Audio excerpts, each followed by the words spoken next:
Well, magandang buhay po sa mga gising pa, sa mga hindi makatulog, at sa mga nagising. Ayan, magandang buhay. Aking panalangin na dumating sa inyo ang broadcast na ito na nasa mabuti kayong kalagayan, mga kapatid.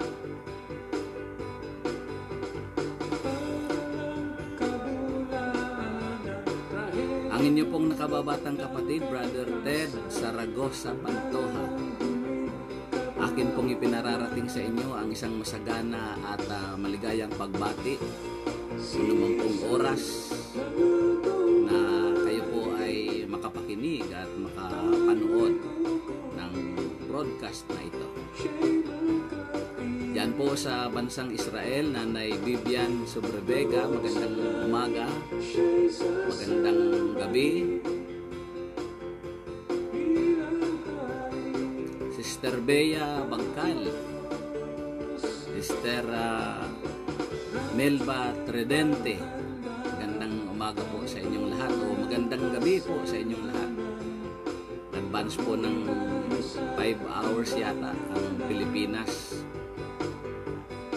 Kaya sila Sister Emma, si Brother Sunny, Palsiso at Emiliano nakikinig sa atin. Nanonood yan sa Amerika, si Mami Baby, Kalola.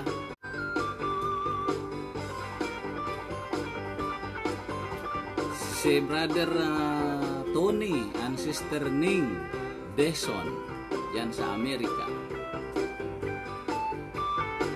Shout out Brother Joe Bunales and Sister Fe Yamed Rabilo. Magandang umaga po at anuman po ang inyong kinalalagyan. Ako po'y naniniwala na sa mabuting kalagayan tayo ngayon. Sister Fe, ayan, aliwin ka ng presensya ng Diyos.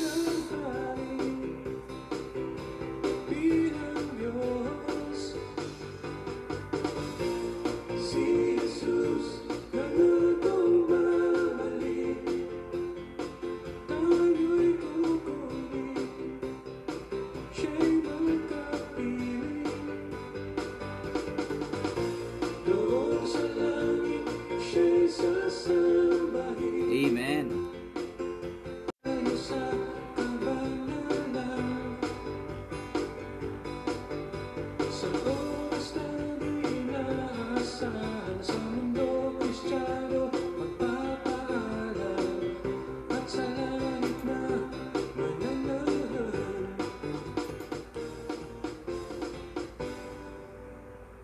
Okay, so atin pong ngayong oras ay pagsalo-saluhan ang mga salita ng Diyos. At alam po ninyo, nung isang araw ay meron nagtanong sa akin, Brother Ted, ang pangyayari bang ito ay pwede na ba nating masabing ito ay preparation na ba na parating na ang ating Panginoong Hesus? Ito na ba yung sinasabi sa Bible na kapag dumarating na ang mga kapighatian, mga kaguluhan sa mundo, ito na ba yung tinatawag natin the second coming of the Lord Jesus? Alam niyo po, ang isang malinaw na aking isinagot ay wala hong nakakaalam, walang nakababatid. Ngunit ang paalala ng Panginoon sa atin ay sa mga oras na dumarating ang mga ganyang kapighatian, mga kaguluhan sa ating buhay, ay magalak tayo sapagkat hindi pa rin yan ang panahon.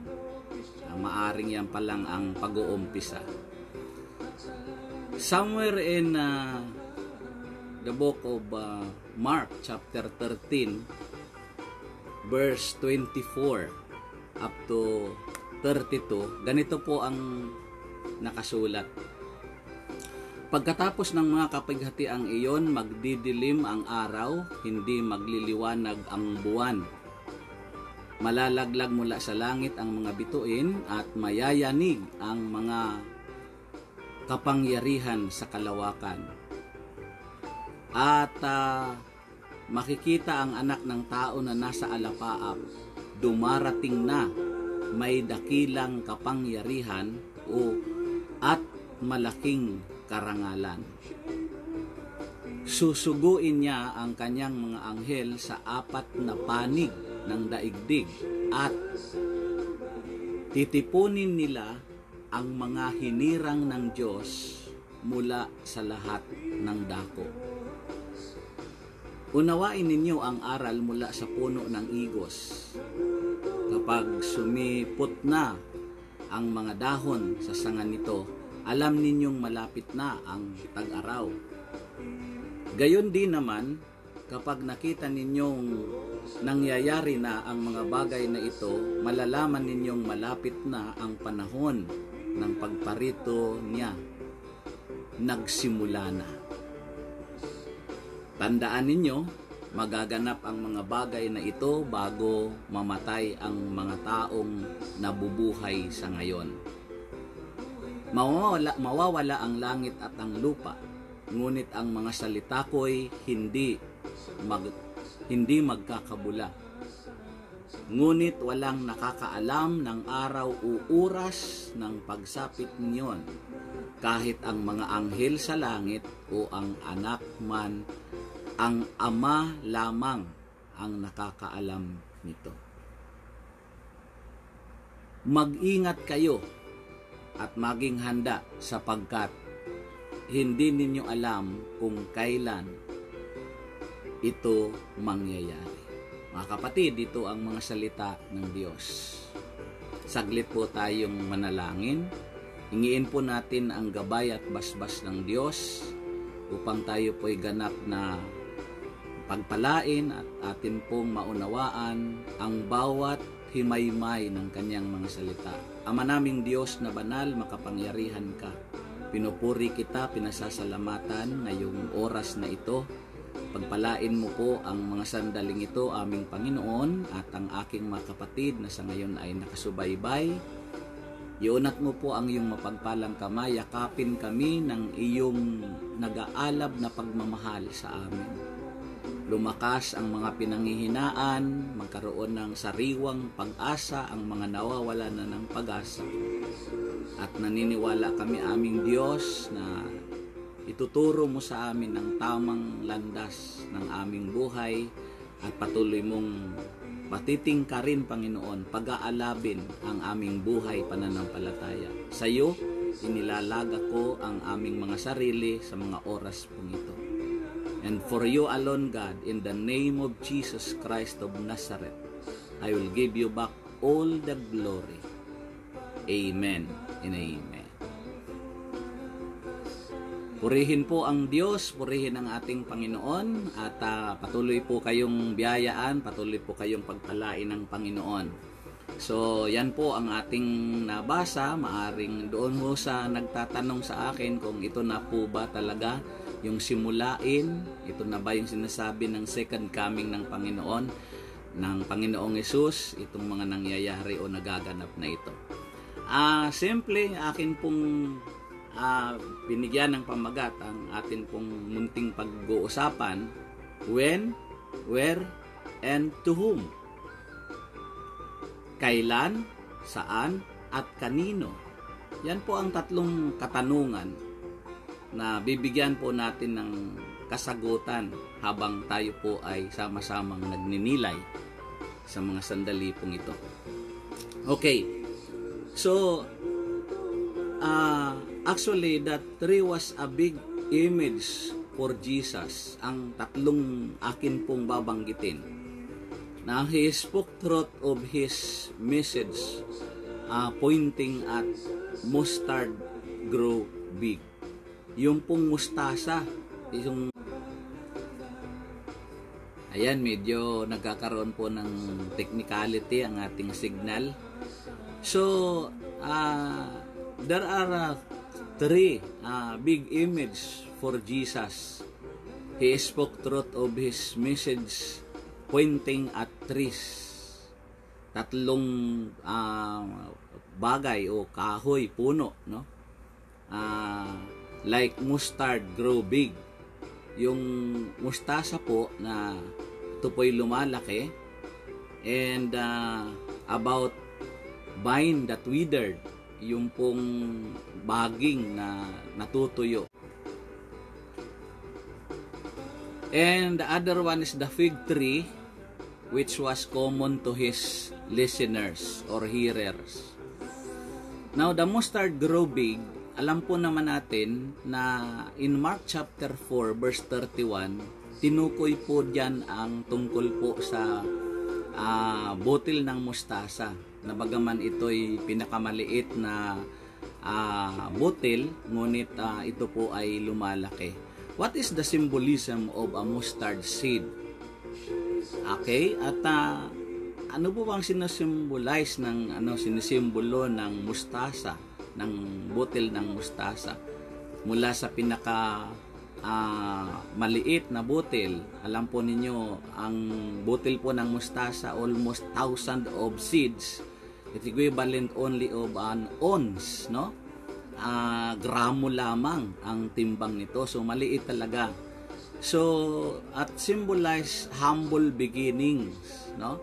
Bagaman maliit, ngunit kapag ito ay natanim sa matabang lupa at naalagaan, ito'y lumalaki. And a tad bit of faith can flourish into full-fledged devotion, no? Yan po sinisimbolo ng mustard seed, mga kapatid. Though the seed is a symbol of faith in Christianity, it is also known to signify good luck in the secular community. Okay? At sa mga Kristiyano, sinisimbolo po nito ay pananampalataya. But sa secular community, doon po sa non-Christian community, ito po ay signify good luck. So, between faith and luck to the Christian community and secular community, turns out there are quite a number of people wearing mustard seed necklaces. So, ikinukwintas, dapat lang ikwintas natin ang botil ng mustasa sa ating liig, no? So, sa buhay Kristiyano, kailangan pala itong botil ng mustasa that signify faith to Christian community, lagi natin ikwintas sa ating liig, sa ating buhay, no? Around the neck, no? Nakapalibot sa ating liig, para ito po yung nagsisirkular sa ating buhay, yung pananampalataya. If that mustard seed signify good luck to the secular community, sa atin naman ay pananampalataya. Vine that withered, alam natin na yung isang baging na tinutukoy dito ay ito yung puno ng ubas, no? Kasi ang puno ng ubas is a vine, ano ho? Ito ho ay gumagapang, no? Ito po ay nag-signify sa evangelization program ng mga Kristiyano, no ho? At ito pong vine, mga kapatid, habang ito ay nabubuhay pa, makikita nyo na from one place, no, gumagapang siya to another place, no? Minsan tumatawid nga ito, may kakayanin nitong tumawid sa isang bakod, no? Walang mahirap sa kanya, kahit napakataas ng bakuran, pwede nitong tawirin at makarating siya sa kabila at the other side. So ito po ang pananampalataya ng isang Kristiyano. Dapat tayo'y matulad sa isang puno ng ubas na kaya nating tumawid sa kabila, sa ibayo, no?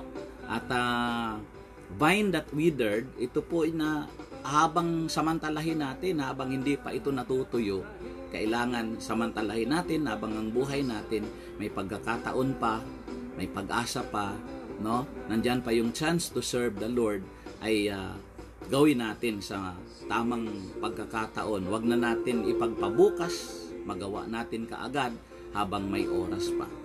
Now, the other tree, the fig tree, which was common to his hearers. Ito po yung tatlong bagay na inatintulad ng Panginoon. When asked about the signs of things to come, He gave no long homily. Ito ho ang Panginoon ang kanyang sagutin ang katanungan sa kanya. Sabi rito, He gave no long homily, but just looked at the fig tree and said, tiningnan niya ang puno ng igos at kanyang sinabi, you know, from this well summer and winter is coming, and the same way we can sense His presence in our lives in different ways. So, nang tingnan niya po ang fig tree at sinabi niya, you know, from this well summer and winter is coming. Pag pinakita lang niya sa kanyang mga kausap na ito yung puno ng igos. Kapag nakita nyo na ito ay naglalagas na ang dahon at ayan, makikita natin yung palatandaan ng summer and winter o yung tag-init o taglamig, no? This may not help us to know about the end of time and the questions people had then, but it can get us. No? It can get us to become aware of how God is present in our lives. Para magkaroon tayo ng kamalayan, no? Magtuturo ito sa atin na tayo po ay magkaroon ng kamalayan kung paanong ang Diyos po ay nasa ating buhay. No? Maramdaman natin ang presensya ng Panginoon. Atin pong pakatatandaan, we have to remember that the Word of God, no, ang salita ng Diyos, ang salita ni Jesus, very consistent po.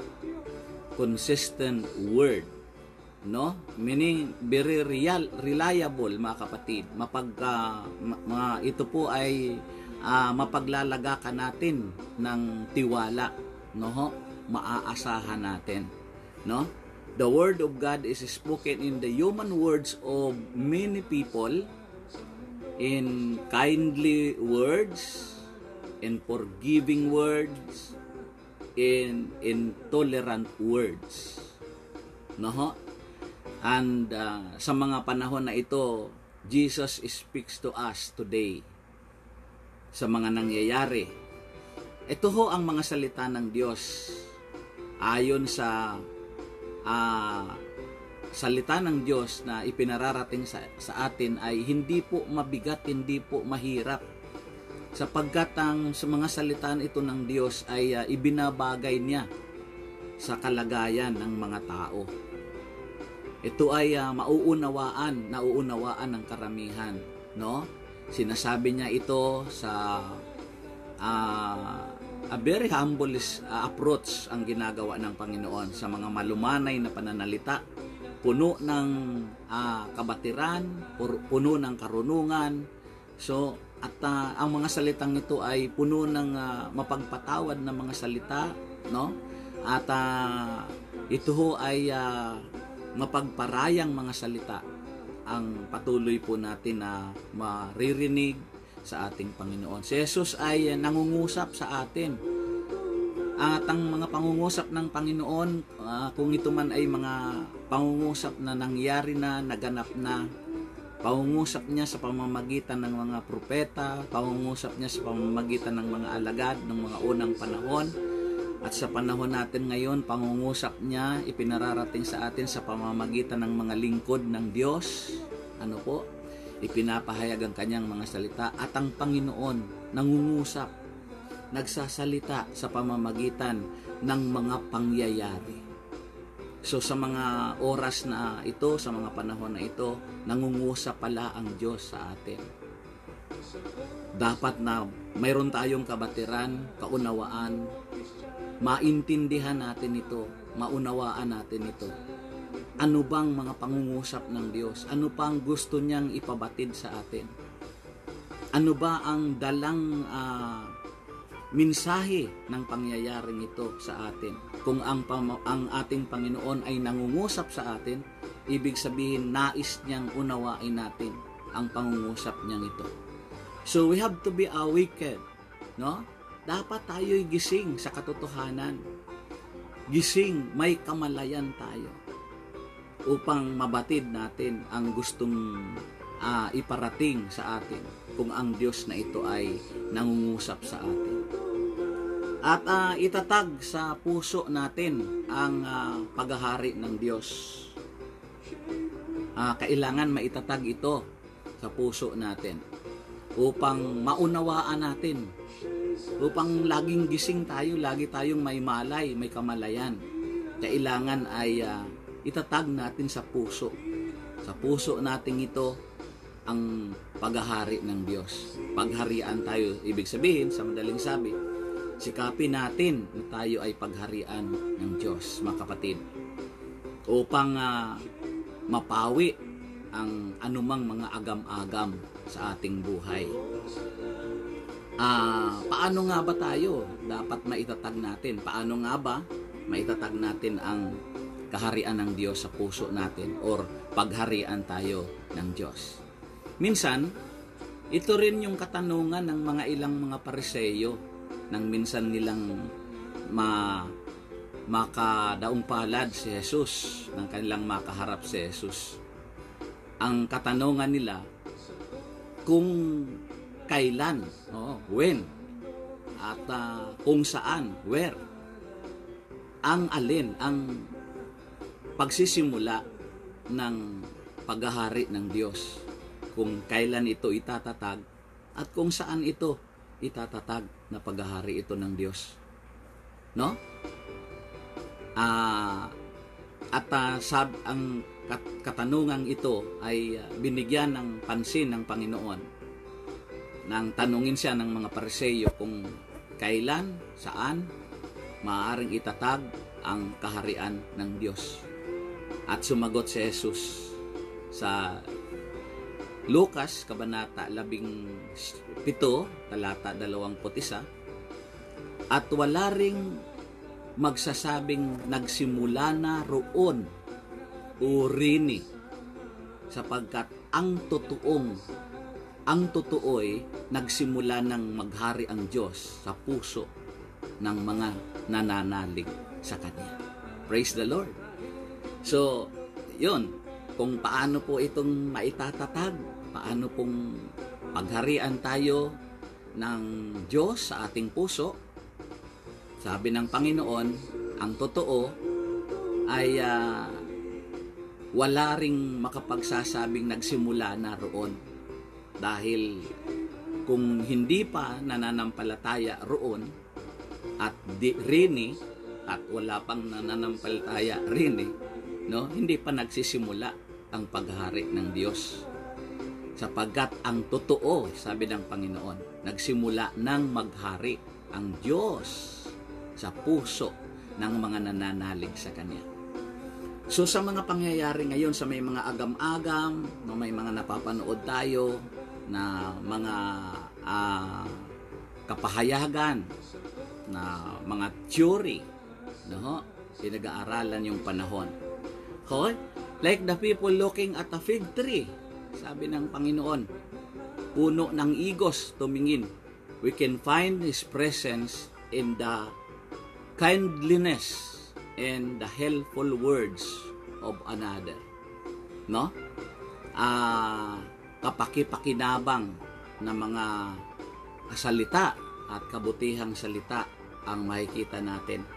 Ang dapat. So, we represent the fig tree, no? Na tiningnan ng Panginoon yung fig tree.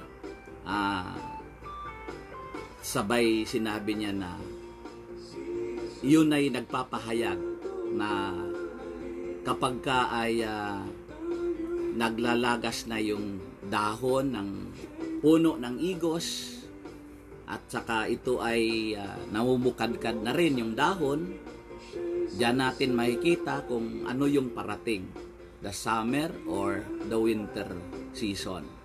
Okay? So sa mga pangyayari ding ito ay tingnan natin na ito'y positive, na nagbibigay ito ng kapahayagan sa atin na we can find the presence of the Lord Jesus in our lives. Makita rin sa ating buhay ang presensya ng Panginoon. Kaya tayo ay yung mga tao na nakatingin, yung mga taong nakakasalamuha natin, nakakausap, nakakasama natin, maging kapakipakinabang yung mga salitang naririnig sa atin at mga kabutihan na ginagawa natin, ginagawa ng mga taong Kristiyano ay makita yon. So this is the very time na ito, mga kapatid sa Panginoon, na yung mga salita na mga kapakipakinabang ang dapat marinig sa atin bilang mga Kristiyano, walang mga lingkod ng Diyos, mga salitang nagpapalakas sa mga pinanghihinaan na, mga salitang nagbibigay pag-asa sa mga nawawala na ng pag-asa. This is the Word of God in human form, no? At ito ho yung salita ng Diyos na sa pamamagitan ng tao. We represent the fig tree and it must not pass away, no? Itong mga salita ng Diyos. This is the Word of God in human form and it must not pass away, no? Hindi po pasaway, pass away, no? Hindi ito dapat maglaho, no? Sapagkat wika doon sa ating binasa, mapapara ang langit at ang lupa, ngunit ang mga salita ng Diyos hindi ito mawawala ng bisa. Okay? And secondly, consistent care. Tandaan po natin yon, no? Yung continuity of care, ibig sabihin, ito ay maaasahan natin. Yung consistent care, no? Continuity of care, it will help improve our personal relationship. Mapapanatili po nito o mapapasagana po nito, mapapalago po nito ang ating relasyon sa ating kapwa, maging sa ating Diyos, no? The care of God will not pass away. Yan po yung ating tatandaan, mga kapatid. Ibig sabihin, kung ang mga salita ng Diyos ay mananatili, kung mawala na ang lahat, mapara na ang langit at ang lupa, ngunit ang mga salita ng Diyos ay hindi ito mawawala ng bisa. Mananatili ito. Ibig sabihin, the care of God will not pass away. Hindi po mawawala ng bisa ang tunay na pagmamalasakit ng Diyos sa atin.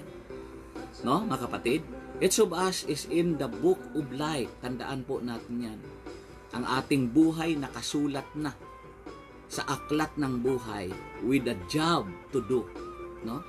Na mayroon tayong dapat gampanin, mayroon tayong gagawin, mga kapatid. Something written favor to all of us, no? To make this world a better place, no? Not a bitter, but a better place, no? Para maging isang ano bang magandang gamitin natin na kaaya-aya, no? Maging kaaya-ayang lugar, mga kapatid. Itong ating, lalo na itong ating bansang Pilipinas. So, sa ngayon na mga pagkakataon nito, napakaganda ng layunin ng Diyos, no? Yung resulta, ang tingnan po natin, the result, the good result, ang atin pong tingnan. Let's forget about the problem, about the pandemic na ito, mga kapatid. Nakakaturiti, no? Very traitor. Napaka-traidor ng sakit na ito, ng COVID-19 na ito. Okay? Ngunit pansinin natin, mga kapatid, no? Yung positive result nito, maging yung ating kapaligiran, no? Tanawin natin ang kamay nilaan, sa kapaligiran ng kamay nilaan. Makikita nyo po, wala na po yung maitim na alapaap dahil po sa usok, no? Ngayon, maaliwalas po, tingnan natin. Bakit? Nalimitahan yung takbo ng mga sasakyan. Walang masyadong tumatakbong mga sasakyan. So, walang usok, mga kapatid. So, gumanda ang kapaligiran. Ano ho? At sa paligid natin, nakita rin natin yung advantage nung tayo'y nakapahinga sa bahay, sa tahanan, no? At nagkaroon ng time, yung mga na-lockdown na magkakasama yung pamilya ay magkakasama sila, no? Nagkaroon sila ng bonding na almost ngayon extended pa hanggang May 15, no? Sa iba may mga nalip na yung nalip up na yung kanilang mga ECQ. Okay? So, ito ho mga kapatid na sinasabi natin na while our life is written at the book of life, our name rather is written now in the book of life, with a job to do. Meron pong dapat tayong gawin. At yun po, something written favor to all of us to make this world a better place. Then, we are called to be a friend of the earth. Tinawag tayo ng Panginoon na maging makaibiganin natin ang mundong ito. Pahalagahan natin itong earth, itong mundo. Sa ngayon, all over the world, entire world, nakita nyo, pinairal ang quarantine sa bawat nasyon, sa bawat bansa, mga kapatid. We are called to be a friends of the people, mag-ibigan, magmahalan regardless of religion, regardless of anong partido sa iyong political party mayroon ka, or whatever, galing ka sa anumang tribo, nakikita natin ngayon yung gusto ng Diyos na makita sa atin, na hinahanap ng Diyos sa atin ngayon, maging kaibigan natin ang bawat isa, We are called to be a friend of the poor, sa mga maralita, sa mga walang-wala, ang dami pong aral, ang dami pong leksyon ang makikita natin.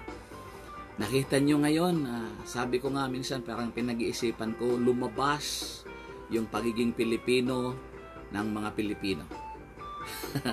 Yung mapagmahal, malasakit.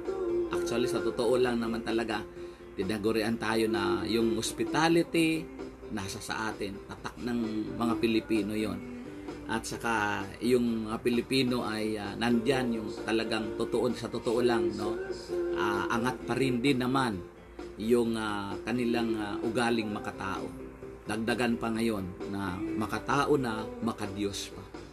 So kaya makita mo maraming nakaka-touch, maraming mga pangyayari na natutulungan natin ngayon yung mga tao na yung kapwa na tao natin. Okay? So, we are called to be a friend of the poor. Okay? That's redemption, Jesus in us working in unison, working in harmony. Mga kapatid sa Panginoon, God's book of compassion and love. Your name and mine is in it. Yung pangalan mo at ako ay nakasulat. And let us be thankful for our names are in the book of life. Magpasalamat tayo sa Panginoon sapagkat ang ating mga pangalan na nakasulat sa aklat ng buhay. Yung word na when, kailan, ang Diyos ang nakakaalam.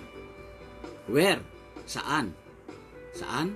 Sabi ng Panginoon, sabi ng narinig natin kanina, hindi roon, hindi rin kundi ang totoo sa puso ng nananampalataya sa Kanya. To whom? Kanino? Sa mga nananampalataya sa Kanya. What anxieties do people have about the so-called end times?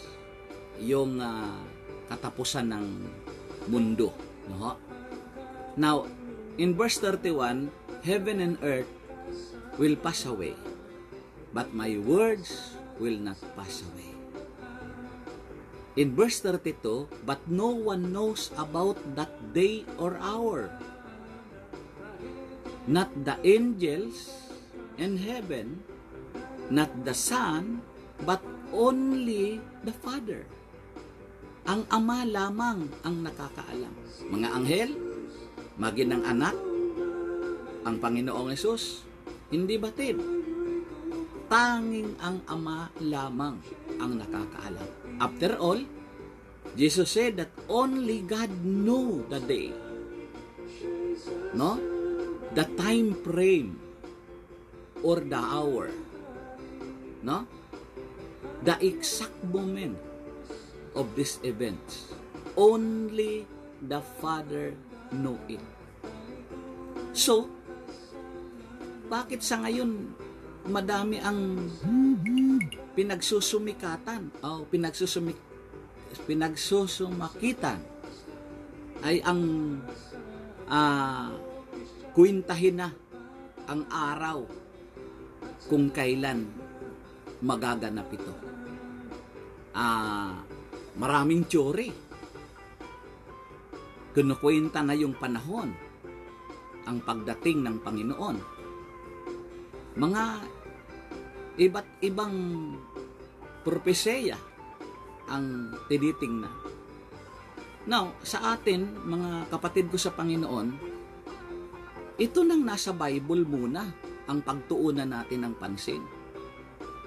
Hindi naman ako disagree sa mga propesya, pero kung magiging abala tayo para kwintahin natin, pag-aralan natin yung theory kung kailan, saan mangyayari, magaganap yung pagdating, maliwanag ang sinabi ng Panginoon Yung kanyang pagdating sa alapaap na dumarating, ano yung kanyang ipinangako doon sa kanyang mga alagad, kung saan mangyayari at kung kanino nakalaan yon, maliwanag po yung sinabi ng ating binasa. Susuguin niya ang kanyang mga anghel sa 4 na panig ng daigdig. So kasagutan po, where? No? Sa 4 na sulok ng daigdig. And when? Yun po yun. Sinabi na ng Panginoon na walang nakakaalam ng oras. Maging anghel, maging siya, si Jesus, tanging Ama lang ang nakakaalam. At para kanino? At titipunin nila ang mga hinirang ng Diyos mula sa lahat ng dako. Mula po sa lahat ng dako. In the 4 corners of the world. No? Sa 4 na sulok ng mundong ito. Kukunin ang mga hinirang ng Diyos. Purihin ang Panginoon. Mapalad ka, kaibigan. Mapalad tayo, mga kapatid. Tayo'y nakabilang sa mga hinirang ng Diyos na titipunin ng mga alagad mula sa 4 na sulok ng daigdig. At ito yung magbe-benefits ng pagdating ng ating Panginoon. Okay? Kaya doon sa sinasabi ko, mga kapatid sa Panginoon, that no one knows about that day or hour. No? The time frame or the hour, the exact moment of this event. So bakit natin masyadong pagtutuunan ng pansin na pag-aralan natin yung theory at tayo na ang magkukwenta? Ito po, ulitin ko, ito munang nasa Bible ang pagtuunan natin ng pansin. No? Ang nararapat na gawin natin, ihanda natin ang ating sarili sa tiyak na kanyang pagdating dito sa mundong ito. The second coming of the Lord Jesus. Nakahanda ba tayo? Hindi ba tayo nakasama doon sa sinasabi ng Panginoon, dadating ang panahon na yon, sa aking pagbabalik, mayroon pa ba akong dadatngan na mga nananampalataya sa akin? Sapagkat sa panahon na yon, darating ang panahon na yon, naiiwan ako ng mga mananampalataya. Tatalikod sila sa kanilang pananampalataya. Maraming tatalikod sa kanilang pananampalataya. Kaya isang katanungan ng Panginoon sa aking pagbabalik, mayroon pa ba akong aabutan na nananampalataya sa akin? How you say, brothers and sisters? Kayo po ang nakakaalam. Kayo po ang makakasagot ng mga katanungan na yan. Now, Jesus challenged His disciples to see the process through God's eyes. No? Nang ipinakita sa kanila ang puno ng igos. These things would happen in God's time, not ours. Sa oras na itinalaga ng Diyos, ito mangyayari lamang sa tamang oras na itinakda ng Diyos, hindi ng tao. Kaya kung may mga maririnig tayo na nakakarimarim, nakakatakot, nakakapangamba, tatandaan natin ang bagay na ito ay mangyayari ayon sa oras na itinalaga ng ating si Yahweh El Shaddai. The teaching of Jesus challenged both His audience in our uncertain time. No?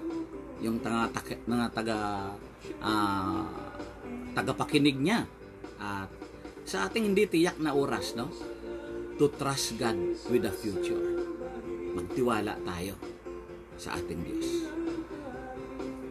Theory is good, but accuracy is effective than theory. Ang theory po, tama naman, yan galing dyan ng mga prophecy, okay po yan, but yung accuracy, no, mga kapatid sa Panginoon, ito yung katiyakan, no, mas effective ito than the theory. No? Proverbs chapter 30 verse 5, every word of God is tested. He is a shield to those who take refuge in Him. No? Ang salita daw ng Diyos, mga kapatid, ito po ay subok na, mga kapatid sa Panginoon. He is a shield to those who take refuge in Him. Sa lahat ng kumukubli sa Kanya, ito po ang kublihan natin sa mga nananalig sa Kanya, sa mga taong sa Kanya na lang umaasa, sa mga taong napasailalim sa Kanyang malabay na pakpak, mga kapatid sa Panginoon. So, anxiety and paranoia were futile responses to a situation that requires faith, mga kapatid sa Panginoon. Ang pagkabalisa, no, ay walang saysay ito. Yung pagkaparanoia natin, no, walang saysay sa natugon ito sa isang sitwasyon na ang kailangan ay pananampalataya sa Panginoon, mga kapatid. So, what is our response to them as a Christian? Ano po ba ang tugon natin bilang Kristiyano? So, like the people looking at the fig tree, puno ng igos, we can find His presence in the kindliness, in the helpful words of another. Kapakipakinabang na mga ginagawa, pananalita, kabutihan na ginagawa natin. This is the Word of God in human form. We represent the fig tree and it must not pass away. Hindi ito dapat maglaho. At para hindi ito maglaho, mga kapatid, habang nandito pa tayo sa mundong ginagalawan natin, sa iyo, sa akin, sa mga Kristiyano, sa mga naglilingkod sa Panginoon, sa kanila makita yung ginawang halimbawa ng Panginoon sa fig tree na ito. When are you coming, Lord? Tanong na kailan ka darating? Ang sagot ng Panginoon na Jesus, hindi ang anghel, hindi siya, kundi ang Ama lamang. Where? Kung saan? Roon, doon, o rini? Kundi sa mga nananampalataya, sa puso ng nananampalataya sa Kanya. And to whom, why you shall come again. Bakit ka muling babalik? Para haunin yung mga taong sa Kanya'y nananalig at nananampalataya. Jesus' answers to us is the same one He gave His followers 2,000 years ago. Yung Kanyang sagot sa Kanyang mga tagasunod, 2,000 taon ang lumipas. Yun ang sagot ng Panginoon sa atin. They were looking for signs of His coming in the chaos o pandemonium of life. All we have to do, trust in the right time of our deliverance. And rest assured, He will come at the right time. Right time. Exact time. Exact moment. No? Sila ang mga palatandaan nila, inahanap nila. Naghahanap sila ng mga palatandaan ng Kanyang pagdating sa gitna ng kaguluhan, kagulumihanan, problema, suliranin. Doon nila hinahanap, tinitingnan nila, ito na ba yung simula, ito na ba yung nagbabadyang Kanyang pagdating? No?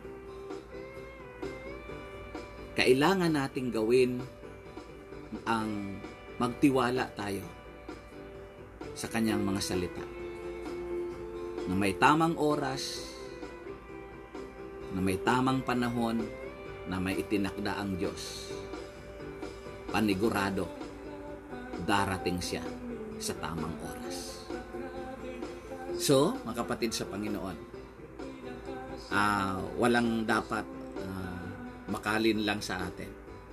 Troubles, crisis, pandemic, COVID-19, hindi ito ang dapat na makahadlang sa atin. Hindi nito pwedeng hadlangan ang ating ganap na pananampalataya, mga kapatid. Amen po? Praise the Lord. So, patingkarin ang ating pananalig sa Diyos. Prayer, mga kapatid sa Panginoon. Panalangin sa mga oras na tayo ay nagkakaroon na ng mga pangamba, lumapit lagi tayo sa Panginoon.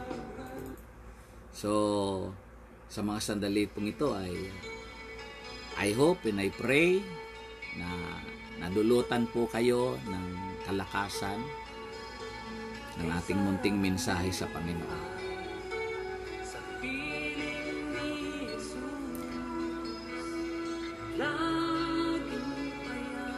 Magandang oras po. Yan. Bago po tayo magtapos, ayan, sila Brother Glenn Monasterial, inaanak. Magandang buhay sa iyo, Sister Dunya Villanueva. Happy watching sa inyo.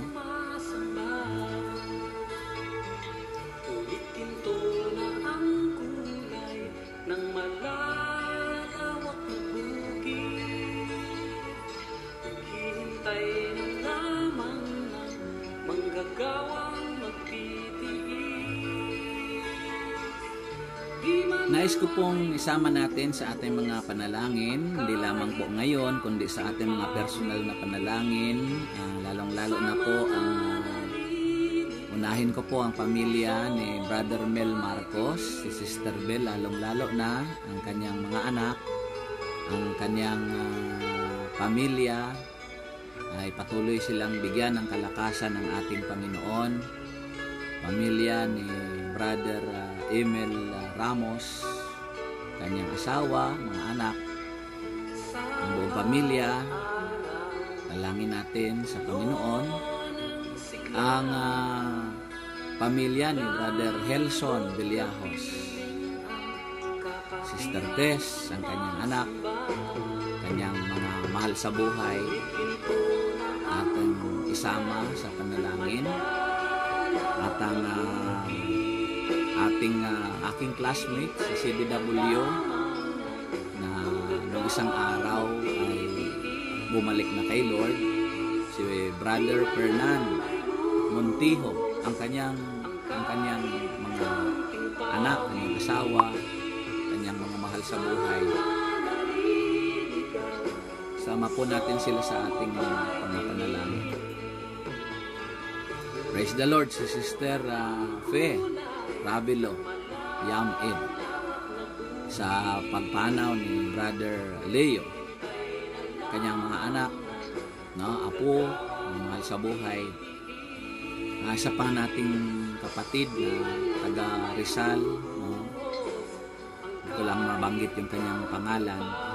Ano po, sama natin sa ating mga panalangin. Sila pong ating mga kapatid, mga frontliners, mga nasa hospital, naman sa kalsada, na military, nagme-maintain ng peace and order, yung mga doctors, mga nurses, sila mga sa ngayon ay kasalukuyang nagpapagaling, at ang lahat ipabalot natin sa dugo ng Panginoong Hesus, the blood of the Lamb, to cover us, the precious blood of the Lord Jesus.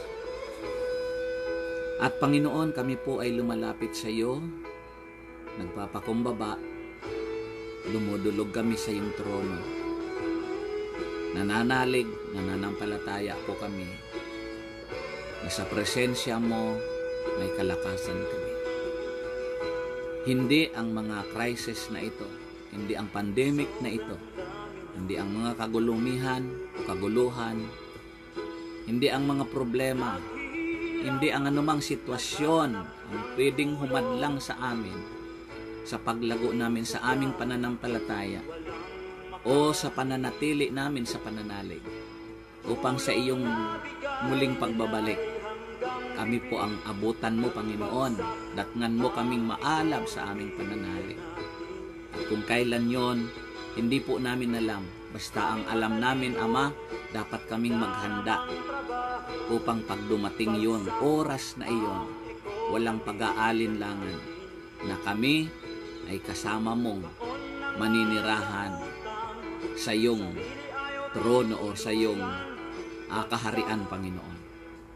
Ama, pagpalain mo po ang aking mga kapatid sa mga sandaling ito. Di ko man sila nabanggit ng kanilang mga pangalan. Bawat sandaling ito ay kanilang samahan, panoorin, pakinggan. Touch them, Lord. And let the healing hands of Jesus touch each and every one of us, Lord. Pangahawakan namin, Panginoon, ang pangako mo that you are the great healer, Yahweh El Shaddai. Deliver us from any kind of sickness and diseases, Lord. At itago mo kami sa iyong luklukan. Cover us, Lord, the most in the precious blood of Jesus. Mawala ng kapangyarihan ang anumang viruses sa aming buhay. Di lamang po ang bawat isa sa amin, kundi ang mga tahanan na aming tinitirhan, Panginoon. Lukuban mo ito ng iyong kapangyarihan. Thank you, Lord. Thank you, Jesus. We put our trust unto you, Lord. You are worthy of our trust. You are worthy of our praises, Father. And for you alone, God, in the power, guidance of the Holy Spirit, in the mighty name of Jesus, the matchless name of Jesus, I give you back all the glory. Amen and amen.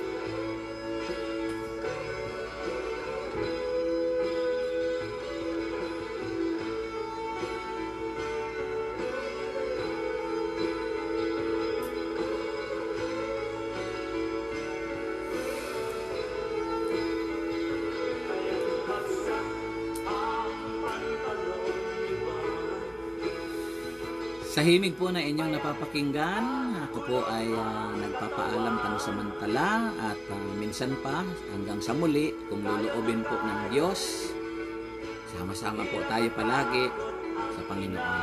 God bless you. Bye-bye. Ang inyo pong nakababatang kapatid, Brother Ted Saragosa Pantoja, sa Indopo Gabos. Diyos